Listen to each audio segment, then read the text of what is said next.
কুড়িগ্রামের ফুলবাড়ী সীমান্তে ৪ বাংলাদেশিকে পিটিয়ে আহত করার অভিযোগ উঠেছে ভারতীয় সীমান্তরক্ষী বাহিনীর বিরুদ্ধে। এতে সীমান্তে নতুন করে আবার উত্তেজনার সৃষ্টি হয়। আজ শুক্রবার দুপুরে উপজেলার নওভাঙ্গা ইউনিয়নের বালারহাট সীমান্তে ৯৩০ নম্বর আন্তর্জাতিক পিলারের কাছে এই ঘটনা ঘটে। লালমনিরহাট ১৫ বিজিপির অধিনায়ক লেফটেন্যান্ট কর্নেল শাকিল আলম ঘটনার সত্যতা নিশ্চিত করেন। তিনি বলেন, ওই ঘটনার সীমান্তে কিছু বাংলাদেশিদের জড়ো হওয়ার উত্তেজনা তৈরি হয়। ঘটনার বিস্তারিত তথ্যের জন্য আমরা কাজ করছি। এই বিষয়ে বিস্তারিত জানতে অপেক্ষা করতে হবে। আজ দুপুরে নামাজের পর শামসুল নামে এক ব্যক্তি ভারত বাংলাদেশ সীমান্ত এলাকার ২০০ থেকে ৩০০ গজ অভ্যন্তরে বসে ছিলেন।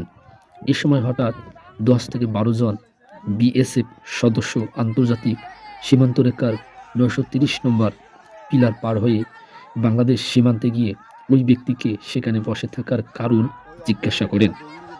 এ সময় তাদের মধ্যে বাকবিতণ্ডা শুরু হয়। এক পর্যায়ে বিএসএফ সদস্যরা বন্দুকের পিছনের অংশ দিয়ে শামসুল নামক ব্যক্তিকে আঘাত করে।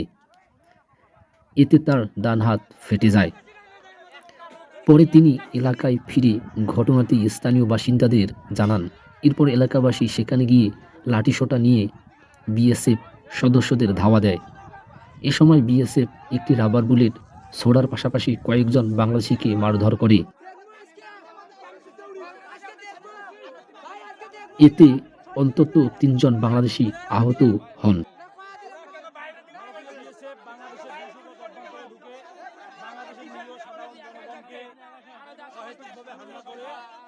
তার প্রতিবাদে বাংলাদেশের বিক্ষিপ্ত জনতা উত্তেজিত হয় এবং